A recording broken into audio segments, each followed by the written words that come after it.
Jane Eyre, an Autobiography, Chapter 1. There was no possibility of taking a walk that day.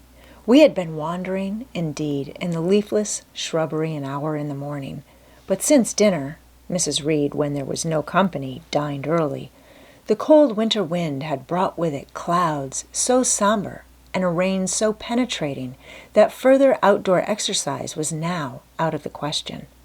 I was glad of it. I never liked long walks, especially on chilly afternoons. Dreadful to me was the coming home in the raw twilight, with nipped fingers and toes, and a heart saddened by the chidings of Bessie, the nurse, and humbled by the consciousness of my physical inferiority to Eliza, John, and Georgiana Reed. The said Eliza, John, and Georgiana were now clustered round their mamma in the drawing-room. She lay reclined on a sofa by the fireside, and with her darlings about her, for the time neither quarreling nor crying, looked perfectly happy. Me she had dispensed from joining the group, saying she regretted to be under the necessity of keeping me at a distance, but that until she heard from Bessie, and could discover by her own observation that I was endeavoring in good earnest to acquire a more sociable and childlike disposition, a more attractive and sprightly manner, something lighter, franker, more natural, as it were, she really must exclude me from privileges intended only for contented, happy little children. "What does Bessie say I have done?" I asked. "Jane, I don't like cavillers or questioners. Besides, there is something truly forbidding in a child taking up her elders in that manner. Be seated somewhere, and until you can speak pleasantly, remain silent." A breakfast room adjoined the drawing-room. I slipped in there. It contained a bookcase. I soon possessed myself of a volume, taking care that it should be one stored with pictures. I mounted into the window-seat, gathering up my feet. I sat cross-legged like a Turk, and having drawn the red moreen curtain nearly close, I was shrined in double retirement. Folds of scarlet drapery shut in my view to the right hand. To the left were the clear panes of glass, protecting but not separating me from the drear November day. At intervals, while turning over the leaves of my book, I studied the aspect of that winter afternoon. Afar, it offered a pale blank of mist and cloud, near a scene of wet lawn and storm-beat shrub, with ceaseless rains sweeping away wildly before a long and lamentable blast. I returned to my book, Bewick's History of British Birds. The letterpress thereof I cared little for, generally speaking, and yet there were certain introductory pages that, child as I was, I could not pass quite as a blank. They were those which treat of the haunts of seafowl, of the solitary rocks and promontories, by them only inhabited, of the coast of Norway, studded with isles from its southern extremity, the Lindesnes, or Naze, to the North Cape, quote, where the northern ocean in vast whirls boils round the naked, melancholy isles of farthest Thule, and the Atlantic surge pours in among the stormy Hebrides. Nor could I pass unnoticed the suggestion of the bleak shores of Lapland, Siberia, Spitzbergen, Nova Zembla, Iceland, Greenland, with the vast sweep of the Arctic zone and those forlorn regions of dreary space. That reservoir of frost and snow, where firm fields of ice, the accumulation of centuries of winters, glazed in alpine heights above heights, surround the pole and concentre the multiplied rigors of extreme cold. Of these death-white realms I formed an idea of my own, shadowy, like all the half-comprehended notions that float dim through children's brains, but strangely impressive. The words in these introductory pages connected themselves with the succeeding vignettes and gave significance to the rock standing up alone in a sea of billow and spray, to the broken boat stranded on a desolate coast, to the cold and ghastly moon glancing through bars of cloud at a wreck just sinking. I cannot tell what sentiment haunted the quite solitary churchyard with its inscribed headstone, Its gate, its 2 trees, its low horizon, girdled by a broken wall, and its newly risen crescent, attesting the hour of eventide. The 2 ships becalmed on a torpid sea I believed to be marine phantoms. The fiend pinning down the thief's pack behind him I passed over quickly. It was an object of terror. So was the black-horned thing seated aloof on a rock, surveying a distant crowd surrounding a gallows. Each picture told a story, mysterious often to my undeveloped understanding and imperfect feelings, yet ever profoundly interesting. As interesting as the tales Bessie sometimes narrated on winter evenings, when she chanced to be in good humor, and when, having brought her ironing table to the nursery hearth, she allowed us to sit about it, and while she got up Mrs. Reed's lace frills and crimped her nightcap borders, fed our eager attention with passages of love and adventure taken from old fairy tales and other ballads, or, as at a later period I discovered, from the pages of Pamela and Henry, Earl of Moreland. With Buick on my knee, I was then happy at least in my way. I feared nothing but interruption, and that came too soon. The breakfast-room door opened. "Bo! Madam Mope!" cried the voice of John Reed. Then he paused. He found the room apparently empty. "Where the dickens is she?" he continued. "Lizzie! Georgie!" calling to his sisters. "Joan is not here. Tell Mamma she is run out into the rain. Bad animal!" It is well I drew the curtain, thought I, and I wished fervently he might not discover my hiding place. Nor would John Reed have found it out himself.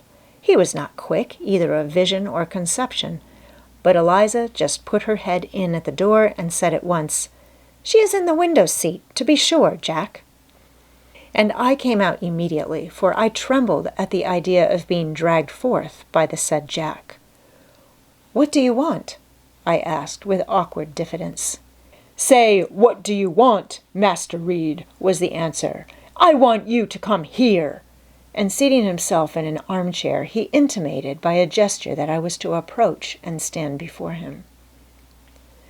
John Reed was a schoolboy of 14 years old, 4 years older than I, for I was but 10, large and stout for his age, with a dingy and unwholesome skin, thick lineaments in a spacious visage, heavy limbs, and large extremities.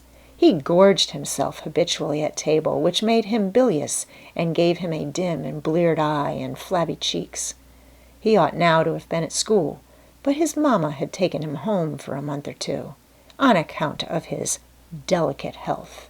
Mr. Miles, the master, affirmed that he would do very well if he had fewer cakes and sweetmeats sent him from home. But the mother's heart turned from an opinion so harsh, and inclined rather to the more refined idea that John's sallowness was owing to over-application, and perhaps to pining after home. John had not much affection for his mother and sisters, and an antipathy to me. He bullied and punished me, not 2 or 3 times in the week, nor once or twice in the day, but continually. Every nerve I had feared him, and every morsel of flesh in my bones shrank when he came near. There were moments when I was bewildered by the terror he inspired, because I had no appeal whatever against either his menaces or his inflictions. The servants did not like to offend their young master by taking my part against him, and Mrs. Reed was blind and deaf on the subject. She never saw him strike or heard him abuse me, though he did both now and then in her very presence, more frequently, however, behind her back. Habitually obedient to John, I came up to his chair. He spent some 3 minutes in thrusting out his tongue at me as far as he could without damaging the roots. I knew he would soon strike, and while dreading the blow, I mused on the disgusting and ugly appearance of him who would presently deal it. I wonder if he read that notion in my face, for all at once, without speaking, he struck suddenly and strongly. I tottered, and on regaining my equilibrium, retired back a step or 2 from his chair. "That is for your impudence in answering Mamma a while since," said he, "and for your sneaking way of getting behind curtains, and for the look you had in your eyes 2 minutes since, you rat." Accustomed to John Reed's abuse, I never had an idea of replying to it. My care was how to endure the blow which would certainly follow the insult. "What were you doing behind the curtain?" he asked. "I was reading." "Show the book." I returned to the window and fetched it thence. "You have no business to take our books. You are a dependent, Mamma says.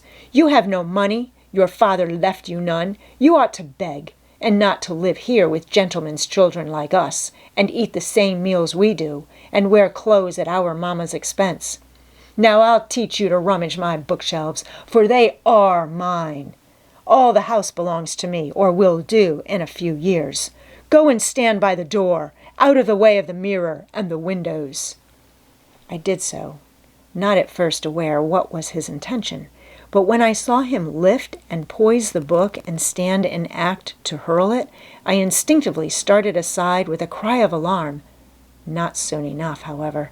The volume was flung, it hit me, and I fell, striking my head against the door and cutting it. The cut bled, the pain was sharp. My terror had passed its climax. Other feelings succeeded. "Wicked and cruel boy," I said. "You are like a murderer. You are like a slave driver. You are like the Roman emperors." I had read Goldsmith's History of Rome and had formed my opinion of Nero, Caligula, etc. Also, I had drawn parallels in silence, which I never thought thus to have declared aloud. "What? What?" he cried. "Did she say that to me? Did you hear her, Eliza and Georgiana? Won't I tell Mamma? But first—" He ran headlong at me. I felt him grasp my hair and my shoulder. He had closed with a desperate thing. I really saw in him a tyrant, a murderer. I felt a drop or two of blood from my head trickle down my neck, and was sensible of somewhat pungent suffering.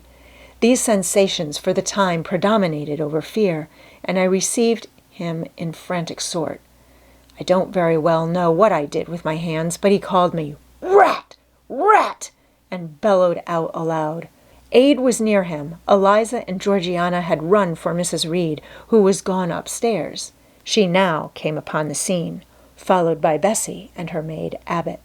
We were parted. I heard the words, "Dear! Dear! What a fury to fly at Master John! Did ever anybody see such a picture of passion?" Then Mrs. Reed subjoined, "Take her away to the Red Room and lock her in there." 4 hands were immediately laid upon me, and I was borne upstairs.